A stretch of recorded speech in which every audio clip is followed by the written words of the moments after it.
हाय friend, NITN edge YouTube channel में आपका स्वागत है। आज हम आप लोगों को बहुत ही इंपॉर्टेंट पेपर सॉल्व कराने वाले हैं, जो कि सब्जेक्ट का नाम आपका है पॉटरी एंड रिफ्रैक्ट्री। क्योंकि ये 2016 का 2019 का आपका पेपर है, देख सकते हैं। तो ये जो कि आपका कल पेपर है, जो second year glass and ceramic second year के स्टूडेंट हैं, जो बच्चे हैं, उनका कल का पेपर है पॉटरी एंड रिफ्रैक्ट्री। तो मैं सोचा सर चलो इसका भी एक पेपर सॉल्व करा देते हैं, क्योंकि कल का लास्ट पेपर है।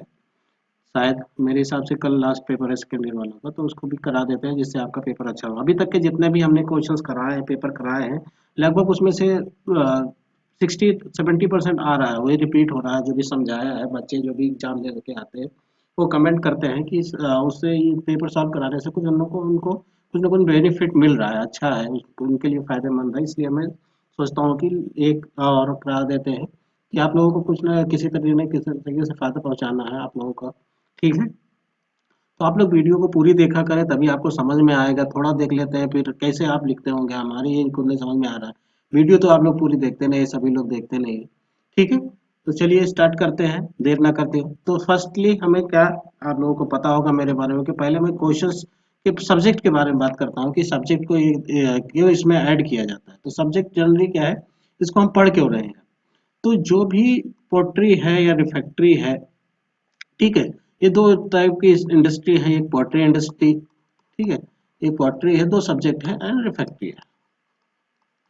तो पॉटरी जनरली जो भी पॉटरी के अंदर आते हैं, व्हाइट वेयर, जितनी बॉडी आती है, व्हाइट वेयर, अर्थेन वेयर, ठीक है, टेराकोटा, इसके चार भागों में बांट दिया गया है। रिफैक्ट्री क्या है, कि उन इंडस्ट्रियों में, जैसे पॉटरी को चार भागों में बांट दिया गया है। कौन सा? अर्देन वेयर, नहीं, सॉरी, फर्स्ट है आपका टेराकोटा, दूसरा है आपका अर्देन वेयर, तीसरा आपका है स्टोनवेयर,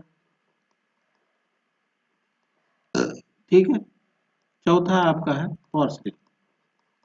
इसके ऊपर हमने वीडियो पहले से ऑलरेडी बना के दिया है, उसको आप वहां से देख लीजिएगा। क्योंकि इसमें हम पूरा डिटेल में जाएंगे तो वो ज़्यादा लंबी वीडियो हो जाएगी। जब ऑलरेडी हमने इसके ऊपर टाइप ऑफ पोट्री के ऊपर हमने वीडियो बना रखी है, वहां जाके आप देख सकते हैं।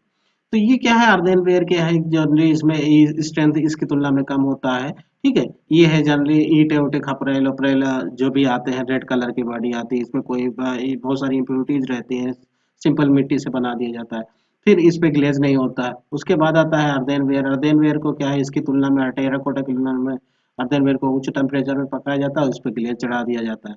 उसके बाद इसमें कुछ कमियां रह जाती है, इसको सुधारा जाता है, तब वेयर बनता है। स्टोन वेयर में क्या करते हैं, हम नमक का ग्लेज चढ़ा देते हैं, और अर्धेनवेयर की तुलना में इसको थोड़ा हाई टेम्परेचर पे पकाते हैं, और प्योर शुद्ध मिट्टी का यूज करते हैं। उसके बाद आता है पोर्सलिन। पोर्सलिन पे भी ग्लेजिंग किया जाता है, और ये क्या है कि अल्प पारदर्शी हो जाता है, और स्टोन वेयर से ज़्यादा स्ट्रेंथ होता है, और इसको इसकी तुलना में उच्च हाई टेम्परेचर पे इसको पकाया जाता है। अब ये बेयर हैं, प्रोडक्ट हैं, इनके हम कुछ न कुछ प्रोडक्ट बनाते हैं। अब इन प्रोडक्ट को हमें क्या करना है, फायरिंग करना है। फायरिंग के लिए आपको क्या चाहिए, फर्नेस चाहिए, क्या चाहिए, भट्टी चाहिए। और भट्टी बनी किससे होती है, रिफैक्ट्री से। ठीक है, तो ये एक दूसरे से सभी सब्जेक्ट रिलेटेड होते हैं, एक दूसरे से जुड़े होते हैं। तो इसको क्या है, आपको आसानी से आपको समझ में ना हो चाहिए कि हम पटरी क्यों पढ़ रहे हैं और रिफैक्ट्री क्यों पढ़ रहे हैं। तो कोई भी भट्टी बनाने के लिए किसकी जरूरत पड़ेगी, रिफैक्ट्री की। तो रिफैक्ट्री क्या हो जाता है, वो जो हाई टेम्परेचर को सहन करने की क्षमता रहता है। तो इसका परिभाषा क्या कहते हैं, तापशामी पदार्थ होते हैं जो उच्च तापक्रम को सहने के साथ साथ उनके आकार और आकृति में कोई बदलाव नहीं होता है, उससे पॉटरी कहते हैं। रिफैक्ट्री कहते हैं, सॉरी, रिफैक्ट्री कहते हैं। पॉटरी सब कहते हैं जो ये सिरेमिक जो भी मिट्टियों के द्वारा बनाए गए पात्र होते हैं, वो क्या किसके अंतर्गत आते हैं, पॉटरी के अंतर्गत आते हैं। ठीक है, तो ये हो गया आपका। तो इनके रॉ मटेरियल्स भी होते हैं। तो क्या क्या पूछता है कि इसमें कौन सा मटेरियल डालते हैं पोट्री में। दो सेक्शन में होता है, पेपर होता है कि पोट्री का अलग सेक्शन होता है, रिफैक्ट्री का अलग सेक्शन होता है। तो आपको आशा करता हूँ कि आप लोग को सब्जेक्ट के बारे में समझ में आया होगा। अब इसमें क्या है, जो पॉटरी इंडस्ट्री है, इसके रॉ मटेरियल्स को, रिफैक्ट्री के इंडस्ट्री है, उसके रॉ मटेरियल को पूछ लेता है। तो जनरली आपको ये ट्राइएक्सियल बॉडी को आपको पता होना चाहिए। पहले हम बात करेंगे पोट्री इंडस्ट्री के लिए, ठीक है। जैसे कि आप देख सकते हैं, क्वेश्चन आने के लिए क्या होता है, what changes occur when heat flowing materials, क्या होता है इनके बारे में पूछेगा, क्ले के बारे में, टाइल के बारे में, क्वार्ट्ज के बारे में, सिलेमानाइट के बारे में, इन सब के बारे में पूछता है कि क्या इनका उपयोग है और क्या होता है। ठीक ठीक है, क्या उपयोग कर है इनका, एप्लीकेशंस क्या है, तो इस बारे में पूछ लेता है। यहाँ चेंजेस हीट के द्वारा चेंजेस भी पूछा गया है, तो इसको भी हम समझेंगे अच्छे तरीके से। तो पहले देख लेते हैं कि पॉटरी इंडस्ट्री को, किसको देखेंगे हम, पॉटरी इंडस्ट्री को। ठीक है, नेक्स्ट पेज में हम ले लेते हैं पॉटरी। पॉटरी, ठीक है, तो इसके लिए एक बॉडी होती है जिसको हम बोलते हैं ट्राई एक्सियल वाली, ट्राई ट्राई एक्सियल बॉडी। ठीक है, ट्राई एक्सियल बॉडी क्या होता है, यहाँ ये, इसको हम अपने छात्रों को, आप लोगों को तो कई बार बताए होंगे, तो ये इसमें तीन मेन मटेरियल्स होते हैं, मेन मटेरियल्स होते हैं। ठीक है, मेन मटेरियल्स जिसको हम ट्राइएक्सियल बॉडी कहते हैं। क्ले होता है और क्वार्ट्ज होता है, तीसरा आपका फेल्सपार होता है। इनका सबका फार्मूला पता होना चाहिए, Al2O3 2SiO2 डॉट 2H2। इसका होता है आपका SiO2, इसका होता है ROAl2O3, ये ROAl2O3 6SiO2। अब RO की जगह हम रख सकते हैं K2O, Na2O और CO। जहाँ पर CO रखते हैं तो वहाँ 3SiO2 हो जाता है। ठीक है, ये क्या है, RO। तो ये ट्राइएक्सियल बॉडी होती है। ठीक है, फेल्सपार के Na2, कभी कभी आप अब इसको भी रख सकते हैं सिलेमानाइट को। ठीक है, कभी कभी हम क्या करते हैं, सिलेमानाइट को भी रख देते हैं, नेफ्लिन, सॉरी सॉरी, कभी कभी किसको रख देते हैं, नेफ्लिन साइनाइड को, नेफ्लिन साइनाइड। ठीक है, तो ये क्या होता है, अब इनका रोल्स क्या होता है। तो कोई भी जब प्रोडक्ट बनता है वाटर इंडस्ट्री का, तो सबसे ज्यादा मात्रा किसकी होती है, वो आपके क्ले की होती है। यानी कि 90 80 70 टू 90% क्या होता है, आपका क्ले होता है। अब उस क्ले क्या है कि हमने हमेशा आपसे बताया था कि इसको अगर जो अपनी बॉडी से तुलना करें, जैसे हमारी बॉडी में सबसे ज्यादा क्या है, हमारी बॉडी में सबसे ज्यादा है मांस। क्या होता है, मांस। और मांस से ही पूरा स्ट्रक्चर बना है, हमारी बॉडी में सबसे ज्यादा मात्रा में क्या है, मांस है। और मांस से ही पूरी शरीर बनी हुई है। अब तो हम एक तरीके से कह सकते हैं कि जो सबसे ज्यादा मात्रा पॉटरी इंडस्ट्री में जो भी प्रोडक्ट बनाने के लिए होता है, जैसे टेराकोटा होगा, अर्धन वगैरह कोई भी होगा जो मिट्टी से बना बर्तन होगा, उसमें सबसे ज्यादा मात्रा में क्या होगा, उसमें सबसे ज्यादा मात्रा में क्ले होगा। ठीक है, जैसे हमारी बॉडी में सबसे ज्यादा मात्रा है मांस की, उसी तरीके से जो भी पॉटरी इंडस्ट्री के हो गए, जो मिट्टी के बर्तन होंगे, उसमें सबसे ज्यादा क्या मिला होगा, उसमें मिट्टी मिली होगी, क्ले मिला होगा। अब उस क्ले को, जैसे हमारे जो शरीर में जो मांस है उसको पकड़ के लिए, रखने के लिए, मजबूती देने के लिए क्या करता है, उसमें हड्डी का काम करता है। ठीक है, हड्डी हड्डी है जो मांस को जोड़े रखती है, मांस को जोड़े रखती है और उसको उसमें मजबूती प्रदान करती है। तो उसी तरीके से क्या होता है, क्वार्ट्ज होता है वो मांस हड्डी बोन्स की तरह काम करता है, जो उसमें मजबूती प्रदान करता है। ग्लास जो भी प्रोडक्ट होते हैं, मिट्टी के बर्तन होते हैं, उसमें इसका क्या रोल है, ये इसमें स्ट्रेंथ देता है, क्वार्ट्ज क्या करता है, स्ट्रेंथ देता है। ठीक है, दूसरा क्या है, फेल्सपार क्या है, फेल्सपार क्या है, ये ब्लड का काम करता है। जैसे हमारे शरीर में खून की मात्रा हो, बिना खून के हम जीवित नहीं रह सकते, उसी तरीके से मिट्टी के कोई बर्तन भी फेल्सपार के बिना जीवित नहीं रह सकता। तो ये एज ए फ्लेक्सिंग एजेंट भी काम करता है। क्या करता है, फ्लेक्सिंग एजेंट क्या होता है, गालक क्या होता है, जो मतलब स्वयं कम टेम्परेचर पर पिघल जाते हैं और दूसरे अन्य पदार्थों को अपने साथ पिघलाने का काम करते हैं, तो उन्हें क्या कहते हैं, फ्लेक्सिंग एजेंट कहते हैं। ठीक है, तो ये क्या करता है कि पहले ही रॉ मटेरियल्स को, मान लीजिए कि हमारी ये कोई बॉडी है, ये कोई रिफैक्ट्री, कोई मिट्टी का बर्तन है, मिट्टी क्या है, मिट्टी का बर्तन है। अब इसके रॉ मटेरियल, इन तीनों मटेरियल्स को ले लेते हैं। ये तो इसमें क्या होता है, जैसे क्ले का होता है, क्ले में क्या है, एल्मुना है, एल्मुना का 2050 है। सिल्का का है आपका 1710 से 1723 है। ठीक है, तो ये हाई टेम्परेचर होता है, लेकिन ये जो बॉडी पक जाती है आपका 12 से 1400 पर। ठीक, 1200 से 1300 के बीच में ये बॉडी पक जाती है। और यहाँ देख रहे हैं एल्बोना का टेम्परेचर है 2050। तो ये कम टेम्परेचर पे 2050 से इसको 12 से 1300 पे जो पिघलाने का काम करता है, वो कौन करता है, गालक करता है, फ्लक्सिंग एजेंट करता है। ठीक है, दूसरा ये क्या करता क्या है कि ये पहले इसका मेल्टिंग टेम्परेचर हम बात करें Na2O K2O का बात करें तो इनकी तुलना में बहुत कम होता है। तो ये क्या करते हैं, सबसे पहले पिघल जाते हैं और पिघलने के बाद क्या है, इस मिट्टी पे जो इसका टेम्परेचर हाई होता है एल्युमिना पे अटैक करते हैं। मान लिया जाए ये एल्युमिना है, ये सिलिका है और ये फेसवार है, तो ये पहले लिक्विड द्रव में मेल्ट हो जाएगा और इस पे अटैक करेगा, इसको इसके बॉन्ड को तोड़ने की कोशिश करेगा और इसको क्या है कम टेम्परेचर पे पिघलाने का काम कर देगा।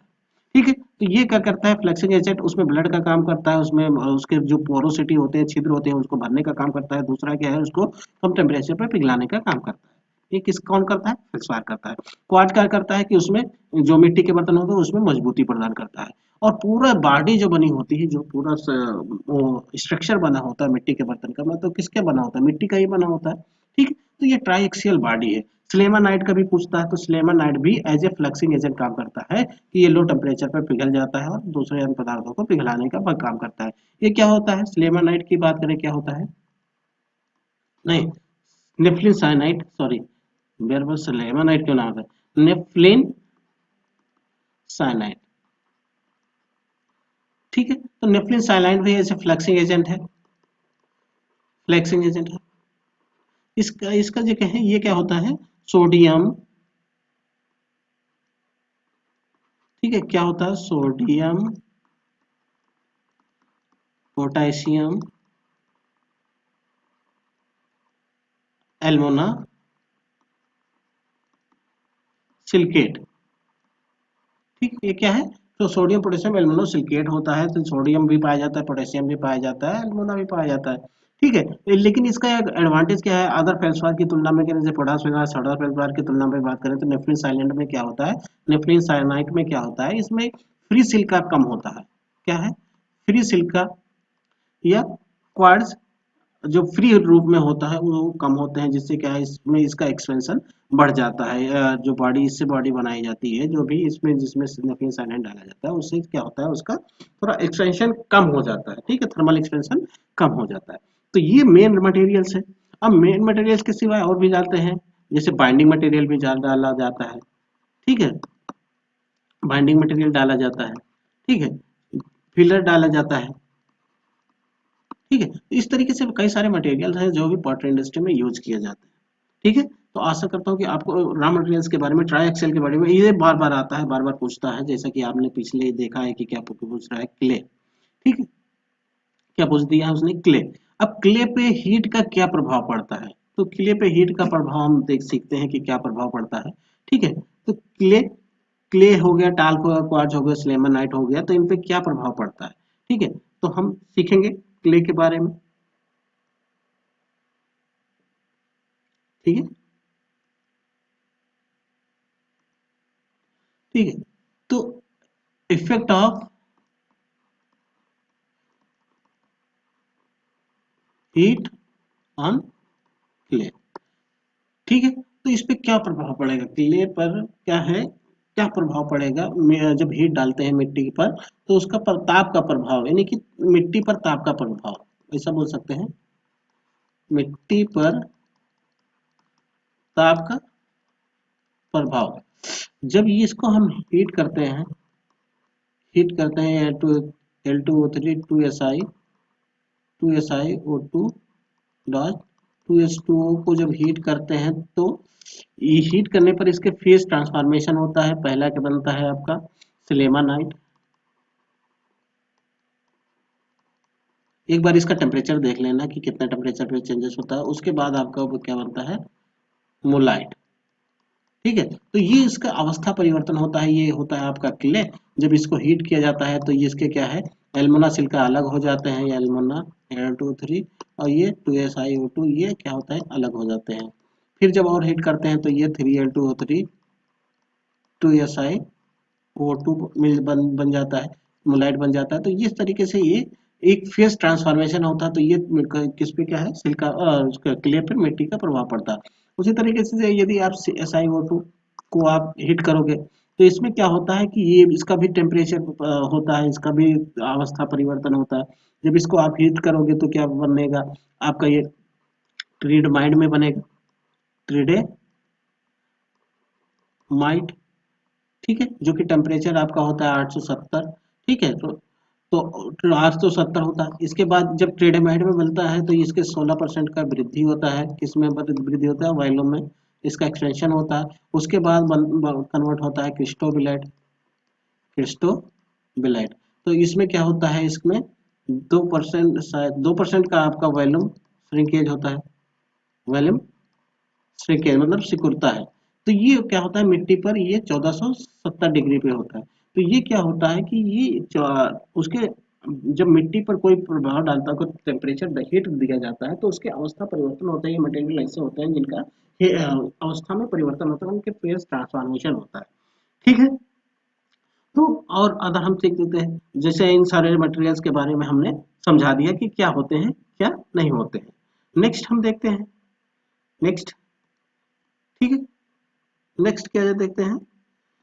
नेक्स्ट क्वेश्चन है, ये तो आप हो गए सिलेमनाइट। ये डाल के सिलेमनाइट भी इसकी के तरीके से टेम्परेचर का परिवर्तन होता है। सिलेमनाइट कब बनता है? जब आप हीट और क्ले को हीट करोगे, उसके उसमें फर्स्ट फेज होगा आपका सिलेमनाइट बनेगा। अब सिलेमनाइट को भी हीट करोगे तो आपका क्या होगा? क्या बनेगा? मुलाइट बनेगा। ठीक है। अब नेक्स्ट क्वेश्चन है, describe the principal of automatic press machine with suitable diagram. तो उसमें क्या होता है? ऑटोमेटिक प्रेस मशीन होता है, हाइड्रोलिक प्रेस मशीन होता है। ठीक है। उसमें डायग्राम में क्या होता है कि एक बड़ा सा डाया होता है, ये बड़ा सा मशीन होता है। उसमें क्या होता है? एक डाया होता है। ठीक है।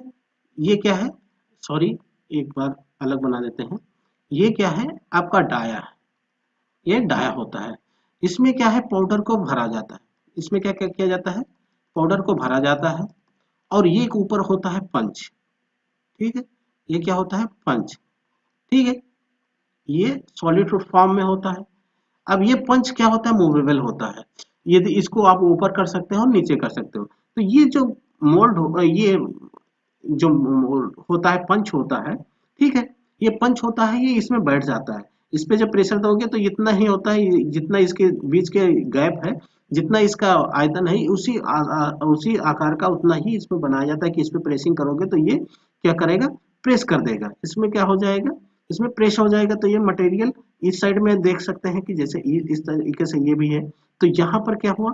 ये प्रेस दिया गया। तो ये जो पार्टिकल थे, दूर दूर थे, ये पार्टिकल थे, वो एक जगह इस तरीके से हो गए। ठीक है। इस तरीके से वो प्रेस होने पर ये जो पंच है वो यहाँ आ जाता है। ठीक। ये पंच यहाँ पर आ जाता है। इसको क्या करता है? प्रेस कर देता है। प्रेस करने पर क्या है? एक अच्छा सॉलिड शेप आकार का कोई भी प्रोडक्ट बन के रेडी हो जाता है। ये ऑटोमेटिक प्रेस मशीन है, हाइड्रोलिक प्रेस मशीन बोलते हैं। इसको क्या बोलते हैं? ये आपका पंच होता है। ठीक है। ये आपका डाया होता है। इसमें रॉ मटेरियल को फीड किया जाता है। फीड करने के बाद इस पे प्रेस किया जाता है। प्रेस करने पर क्या होता है कि वो एक सॉलिड फॉर्म में कन्वर्ट हो जाता है। तो ये आपका ऑटोमेटिक प्रेस हो गया, हाइड्रोलिक प्रेस हो गया। ठीक है। Next question, describe extrusion fabrication method with suitable diagram. ठीक है। तो इसको यहीं पर हम समझा देते हैं। ठीक। तो ये क्या है कि describe principle of automatic press machine, ये तो हो गया। Describe extrusion fabrication method with suitable diagram, parameter are important for this method.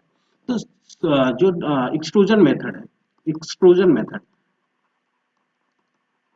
ठीक है, एक्सट्रूजन मेथड, इसको वायर कटिंग मेथड भी बोलते हैं। वायर कटिंग मेथड भी बोला जाता है। ठीक है।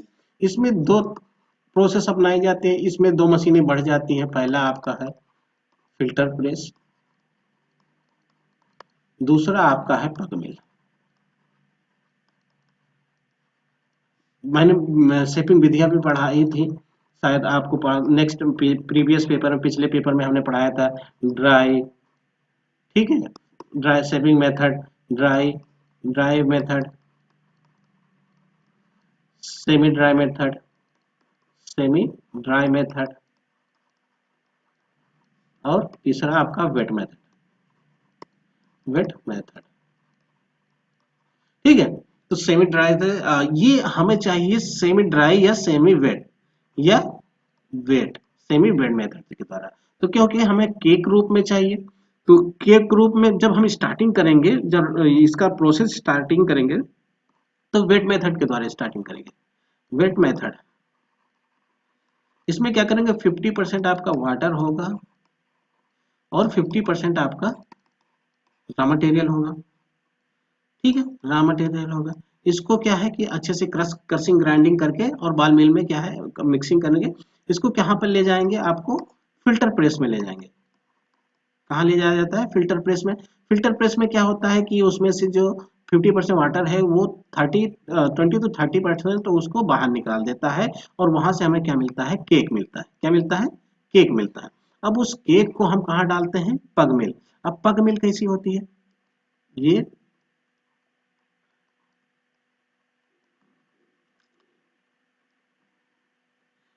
आपकी, ठीक है, इसके अंदर क्या होता है, ब्लेड लगे होते हैं।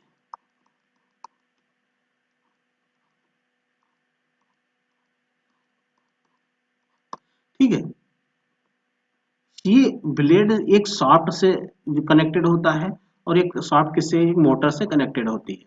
ठीक है, ये क्या होते हैं, इसको जो यहाँ से फिल्टर प्रेस से केक मिलता है, उस केक को इसमें फीड कर दिया जाता है, भर दिया जाता है। और ये क्या क्या करता है कि ये ब्लेडों के द्वारा उसकी अच्छे से गुथाई होती है, और उसमें जो भी एयर होते हैं वो बाहर निकल जाते हैं। यहाँ इसे पग मिल या डेयरिंग मिल भी बोलते हैं। पग मिल, मिल अथवा डी एयरिंग। ठीक है, डी एयरिंग यानी हवा निकाल दिया जाता है, डी एयरिंग मेल भी बोलते हैं। ठीक है, तो ये जो केक फिल्टर प्रेस से केक मिलता है उसको क्या करते हैं, इसमें डाल देते हैं। केक कैसा होता है, जैसा कि रोटी बनाने के लिए जो आटा आप लोग गूंथते हैं, रोटी बनाने से पहले जैसा आटा होता है उस तरीके से उतना उसमें पानी होता है। ठीक है, केक तो आप बर्थडे में मंगाते होंगे, देखते होंगे कि किस तरीके से केक होता है। तो उसमें उतना ही ना ज्यादा सूखा होता है ना ज्यादा गीला होता है, मीडियम आकार का होता है। तो उस केक को क्या करते हैं, इस पग मिल में डाल देते हैं। पग मिल में डालने से क्या होता है, उसकी अच्छे से गुथाई हो जाती है, और गुथाई होने के बाद ये यहाँ से अच्छा सा एक शेप, एक गोल आकार का शेप निकलता है। ठीक है, अब यहीं पर हम यदि मोल्ड लगा दें, और यहाँ पर एक वायर लगा होता है, और उस मोल्ड में जैसे वो जाता है और उसको इस वायर द्वारा कट कर लिया जाता है, तो इसे बोलते हैं वायर कटिंग मेथड भी बोलते हैं, या एक्सट्रूजन मेथड बोलते हैं। ठीक है, यहाँ से जो हमारा वो मिलता है, वो केक जो गुथा हुआ केक मिलता है, उससे हम और डिजाइन प्रेसिंग के द्वारा भी बना सकते हैं। ठीक है, टर्निंग मेथड के द्वारा भी बनाते हैं, जैसे इंसुलेटर है, टर्निंग मेथड के द्वारा है, कप प्लेट आपको प्रेसिंग मेथड के द्वारा भी हम बना सकते हैं। यहाँ से जो वो मिलता है केक, वो गुथा हुआ अच्छा एकदम सॉलिड इस तरीके से वो गोला आकार का वो मिलता है, एकदम गोला सा आकार का मिलता है। जितना इसका डायमीटर होता है उस आकार का ये सॉलिड मास यहाँ से निकलता है। ठीक है, और इस सॉलिड मास में एकदम एयर नहीं होती है, कुछ भी एयर नहीं होता है, और उसको अच्छे से क्या करते हैं, किसी भी आकार में शेप दे दिया जाता है। यहाँ पर वायर लगने के कारण, वायर से कटिंग होने के कारण इसको वायर कटिंग मेथड भी बोला जाता है, या एक्सट्रूजन मेथड भी बोला जाता है। ठीक है, तो शायद आपको समझ में आया होगा। और इसके लिए क्या इंपॉर्टेंट पैरामीटर क्या ध्यान में रखना होगा, उसका डेंसिटी और उसका सॉरी विस्कोसिटी कितना है, उसमें एयर तो है नहीं, एयर तो नहीं है। एयर यदि होगा तो अच्छे से प्रोडक्ट नहीं बन पाएगा, उसकी गुथाई अच्छे से हो, उसमें लचीलापन अच्छा से आ रहा है या नहीं आ रहा है। ये सारे इंपॉर्टेंट पैरामीटर हैं जिसको ध्यान में रखना होता है। ठीक है, नेक्स्ट क्वेश्चन हम देखते हैं, इसका स्क्रीनशॉट ले लीजिए। ठीक, नेक्स्ट क्वेश्चन है, how will you calculate the heat required for the firing firing the ware. तो यानी कि आपको कितनी टेम्परेचर की कितना हीट की जरूरत है किसी भी प्रोडक्ट को करने के लिए। तो आपको हमने एक सब्जेक्ट इससे पहले पढ़ाया था, इंडस्ट्रियल कैलकुलेशन। ठीक है, आईसी जिसे बोलते हैं, कैलकुलेशन। तो वहां पे आपको पता चल जाएगा कि कितना ये कितने प्रोडक्ट के लिए कितना हीट, किसी भी प्रोडक्ट के लिए यदि आप कैलकुलेट करो करना चाहोगे तो उसे कैलकुलेट हो जाएगा कि कितने इस प्रोडक्ट के लिए कितनी हीट की रिक्वायरमेंट है, यानी उसमें प्रेजेंट मॉइस्चर कितना है, पानी कितना की मात्रा है, प्रोडक्ट का शेप और साइज क्या है, उस आधार पर भी हीट की जरूरत पड़ती है। तो ये एक इसके द्वारा किसके द्वारा कि आप एक जो सब्जेक्ट है आपका इंडस्ट्रियल कैलकुलेशन, उसको आपने पढ़ा होगा, उसके द्वारा भी इसको हम फाइंड कर सकते हैं किसी भी सिरेमिक प्रोडक्ट के लिए कितनी हीट की जरूरत होगी। ठीक है, तो उसके द्वारा हम फाइंड आउट कर सकते हैं। ठीक है, इस पे बहुत सारे इंपॉर्टेंट पैरामीटर हैं, जैसे कि उसमें मॉइस्चर, मॉइस्चर कंटेंट, यानी क्या होगा, मॉइस्चर कंटेंट हो कितना है, नमी उसमें कितना है, प्रोडक्ट का शेप क्या है, shape and size of product, type of raw materials, types of raw materials, ठीक है। तो ये सारे क्या होते हैं, उसमें आपको ध्यान रखना होता है कि कौन सा ड्राइव है। इस इन सब पॉइंट को ध्यान में रखते हुए हम उसको कैलकुलेट कर सकते हैं कि उसमें कितना कितना आपका होना चाहिए कि कितनी उसमें कितनी हीट की जरूरत होगी और उसके लिए कितना फ्यूल की आवश्यकता होगी उसको गर्म करने के लिए, फायरिंग करने के लिए। ठीक है, तो आशा करता हूँ आपको समझ में आया होगा इसके बारे में। नेक्स्ट क्वेश्चन है, नेक्स्ट क्वेश्चन है return right construction and working principle of tunnel clean with suitable diagram. तो टनल क्लीन क्या होता है, अधिकतर ये पोल्ट्री इंडस्ट्री में या वाइड वेयर इंडस्ट्री में यूज की जाती है। तो टनल क्लीन का यदि हम स्ट्रक्चर बनाना चाहें तो फिगर थोड़ा क्रिटिकल है, फिर भी हम सिंपल फिगर में बता सकते हैं। आप एक बार फिगर जरूर देख के जाइएगा। ठीक है, तो पहले टनल क्लीन के बारे में समझ लेते हैं। फर्स्ट आपका है टनल क्लीन।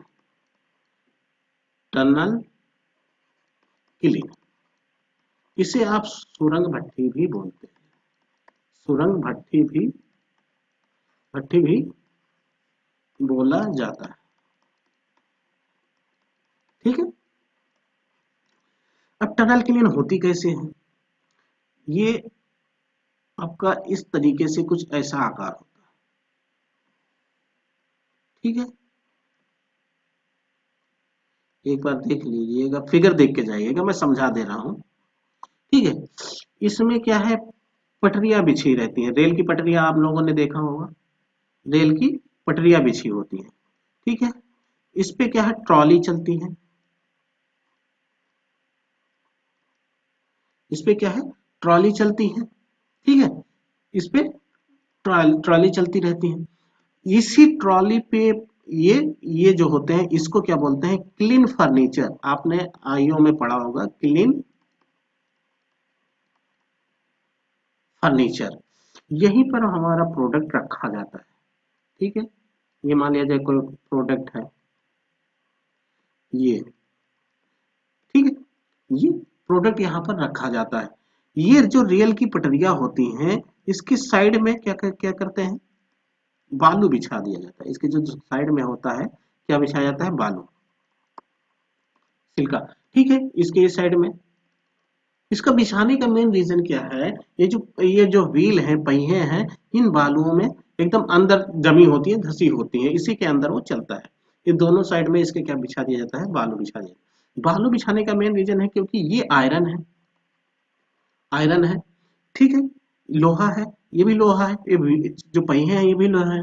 तो ये इनका जो मेल्टिंग टेम्परेचर लो होता है और यहाँ पर कंटिन्यूसली 1200-1300-1400 डिग्री इसमें इस टेम्परेचर दिया जाता है, जिसके कारण क्या है कि ये लोहे को में उसमें उसका एक्सपेंशन होने का डर रहता है टेम्परेचर के अकॉर्डिंग, यानी कि उसको मेल्ट होने में उसमें तनाव होने के कारण उसमें उसको दिक्कतें आ सकती हैं, दिक्कतें प्रॉब्लम हो सकती हैं। इसको रोकने के लिए हम क्या करते हैं कि उसको हीट से बचाव करते हैं। जो ये बालू होता है ना, वो हीट को डायरेक्टली हीट से बचाव करता है, जिससे इस जो आयरन है, जो पटरियां हैं, ये रेल की जो पटरियां हैं और ये व्हील्स हैं, जो पहिए हैं, वो उस पर कोई प्रभाव न पड़े टेम्परेचर का। ठीक है, तो इसलिए इसके साइड में कर दिया जाता है। यहाँ पर क्या है, कई सारे होते हैं, एक व्हील नहीं होता है, बहुत सारे व्हील्स कंटिन्यू, ठीक है, लगे होते हैं। इस पे रखा जाता है और इस पे प्रोडक्ट को रखने के लिए भी बहुत सारे पॉइंट है कि उस पर प्रोडक्ट को एक दूसरे के ऊपर नहीं रखना चाहिए, प्रोडक्ट के बीच में गैप होना चाहिए। ठीक है, तो एक ही प्रकार का यदि अलग अलग प्रकार का है तो उसमें रिएक्शन होने के चांसेस रहते हैं, इसलिए क्या करते हैं, इस क्लीन फर्नीचर पे अच्छे से प्रोडक्ट को रखा जाता है। ठीक है, अब इसके बारे में बात करें तो ये इसको क्या बोलते हैं, आप सुरंग भट्टी भी बोलते हैं। और ये भट्टी क्या होती है, कंटिन्यूअस होती है।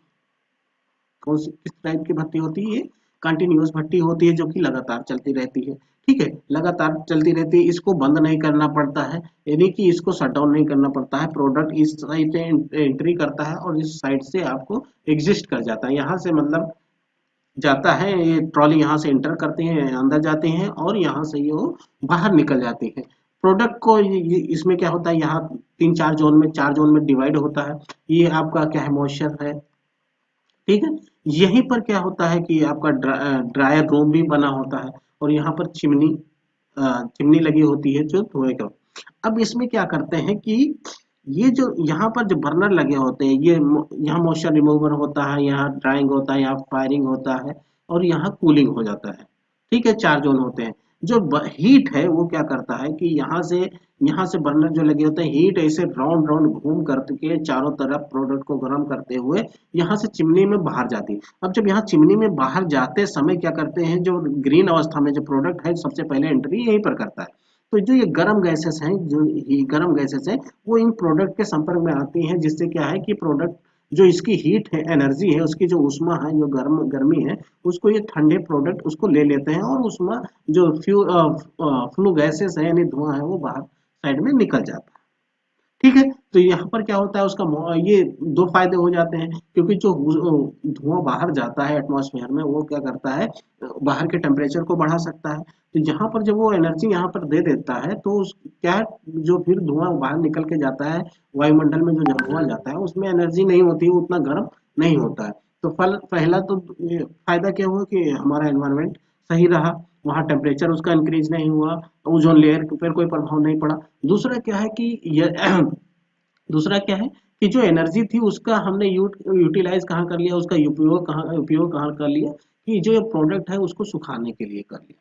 ठीक है, सूखने के बाद यहाँ पर टेम्परेचर थोड़ा और बढ़ेगा, तो यहाँ पर ड्राइंग होगा, उसमें जो भी वाटर है, कंबाइन वाटर है जो, ठीक है, मैकेनिकली हेल्ड वाटर है और केमिकली हेल्ड वाटर है, बहुत टाइप से वाटर है, उसको पहले रिमूव करता है, उसके बाद फायरिंग होता है, फायरिंग के बाद उसको धीरे धीरे ठंडा करने के बाद प्रोडक्ट को बाहर निकाल दिया जाता है, ये ट्रॉली है बाहर निकल जाती है। ये एक साइकिल होता है कि 10 घंटे के, 5 घंटे के, 12 घंटे की एक साइकिल होती है, कि इतने घंटे में यहाँ से एंट्री करेगा। यदि 10 घंटे की साइकिल होगी तो 10 घंटे में क्या करेगा, प्रोडक्ट इंटर होगा, और इंटर से निकलने तक उसको कितना समय लगेगा, 10 आवर लगेगा।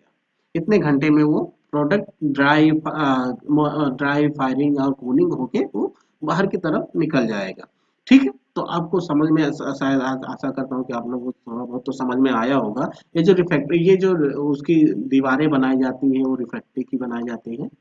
ठीक है, तो इन सारे ऐसे बहुत सारे क्वेश्चंस आते हैं, रिपीटेड होते हैं। ठीक है, कभी कभी बाल मिल के बारे में पूछ लेता है। ठीक है, तो ये आपका पोल्ट्री इंडस्ट्री का लगभग थोड़ा बहुत चैप्टर तो क्लियर हुआ होगा आप लोगों को। अब रिफैक्ट्री के बारे में भी बात कर लेते हैं कि दूसरा सेक्शन उसका रिफैक्ट्री का आता है। ठीक है, तो रिफैक्ट्री क्या होते हैं, सबसे पहले यही समझ लेते हैं। ठीक है, रिफैक्ट्री, इस पे हमने बहुत सारी वीडियो बना रखी है ऑलरेडी हमारे चैनल पे, बहुत ज्यादा, मतलब सबसे ज्यादा तो रिफैक्ट्री की ही वीडियो होती है।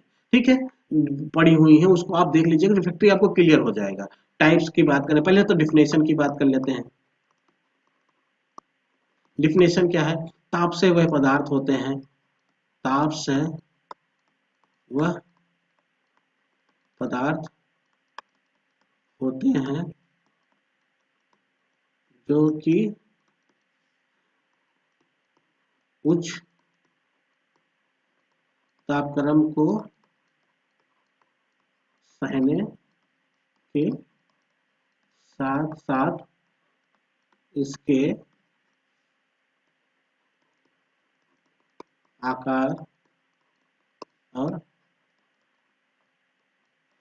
आकृति में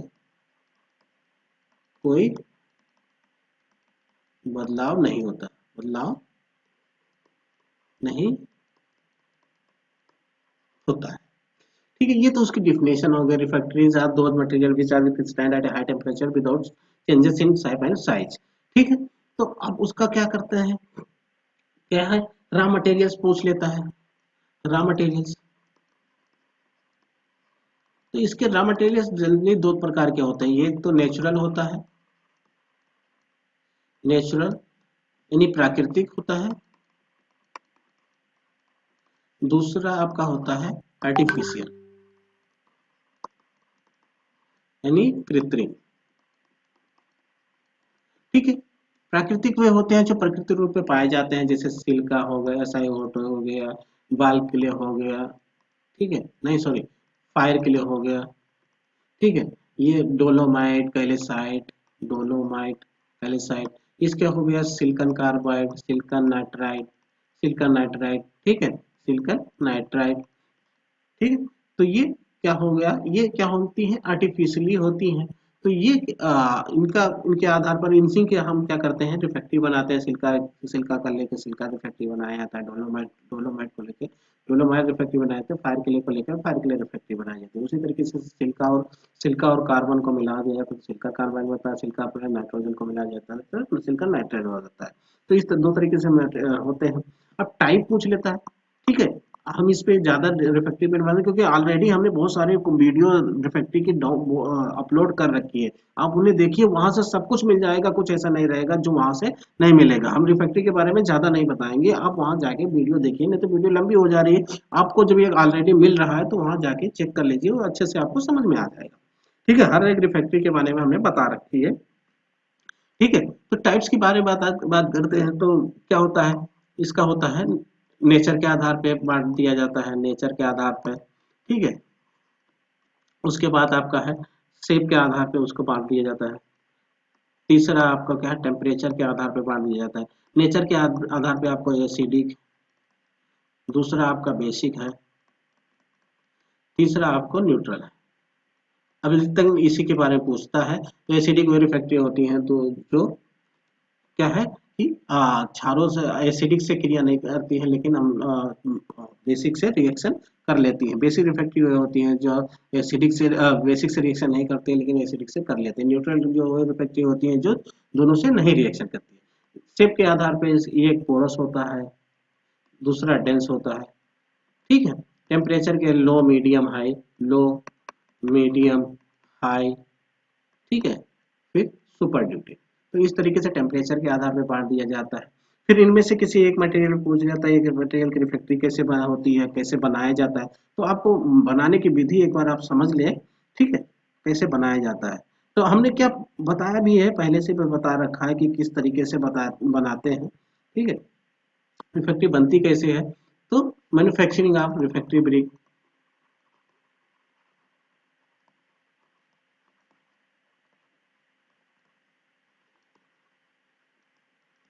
इसमें क्या करते हैं, रॉ मटेरियल लेते हैं, फिर उसको क्रशिंग, उसके बाद ग्राइंडिंग, उसके बाद क्या है मिक्सिंग। यहीं पर क्या मिला दिया जाता है, बाइंडर, जो चिपकने का गुण देता है। उसके बाद आपका ड्राइंग, फिर फिनिशिंग, फिर आपका है फायरिंग। फायरिंग के बाद आपका सॉर्टिंग, सॉर्टिंग के बाद आपका है पैकिंग। ठीक है, ये प्रोसेस अपनाया जाता है, रॉ मटेरियल लिया जाता है। जैसे आपको सिलिका रिफ्रैक्टिव बनानी है, सिलिका रिफ्रैक्टिव बनानी है, ठीक है, तो सिलिका रॉ मटेरियल के रूप में क्या लोगे, SiO2 है, क्वार्ट्ज है। ठीक है, बाइंडिंग मटेरियल क्या लोगे, आपका क्या होता है, हाइड्रेटेड लाइम, हाइड्रेटेड लाइम, ये बाइंडिंग मटेरियल हो गया। ठीक है, दूसरा आपका क्या है, आपका है मोलासिस। ठीक है, ठीक है, तो ये आपका क्या है कि बाइंडिंग मटेरियल है, जिसको मिला के हम वाटर भी ले लेते हैं तो वाटर है। तो इसको क्या मिला के हम एक आकार दे देते हैं। आकार देने के बाद क्या होता है, यदि क्वेश्चंस में आ जाता है तो आपको कुछ पॉइंट को ध्यान में रखना है। पहला उसके रॉ मटेरियल को लिखना है। क्या करना है आपको, जो क्वेश्चंस आता है किसी भी रिफ्रैक्टिव के बारे में तो क्या कौन कौन सी पॉइंट को दें। फर्स्ट आपको रॉ मटेरियल्स के बारे में लिखना है, दूसरा आपको है, ठीक है, उसके प्रॉपर्टीज के बारे में लिखना है। यदि आपको डेफिनेशन आ रहा हो तो सब फर्स्ट नंबर को उसको कर दीजिए। फिर मैन्युफैक्चरिंग के बारे में लिखना है, बनाते कैसे हैं, ये हो गया। उसके बाद क्या है, उसका एप्लीकेशन कहाँ करेंगे। तो अधिकतर कोई भी रिफैक्ट्री होगी तो भट्टी में ही अप्लाई की जाती है। अब ध्यान देना होता है कि वो भट्टी का एनवायरनमेंट कहता है, एसिडिक है, बेसिक है या न्यूट्रल है। ठीक है, इन सब बातों को ध्यान में रखा होता है। और रिफैक्ट्री पे हमने बहुत सारे वीडियो डाल रखे हैं, आप प्लीज जाइए, चेक करिए कौन कौन सी रिफैक्ट्री के ऊपर है, और वहां से आपको अच्छे से हमने टेस्टिंग भी बता रखी है रिफैक्ट्री की। ठीक है, तो इस तरीके से आप जाके वहां चेक करिए, आपको सब कुछ मिल जाएगा। ठीक है, तो ठीक है, आशा करते हैं आप लोगों को कुछ फायदा होगा। यदि आपको वीडियो अच्छी लगे, लाइक, सब्सक्राइब और कमेंट करें। धन्यवाद।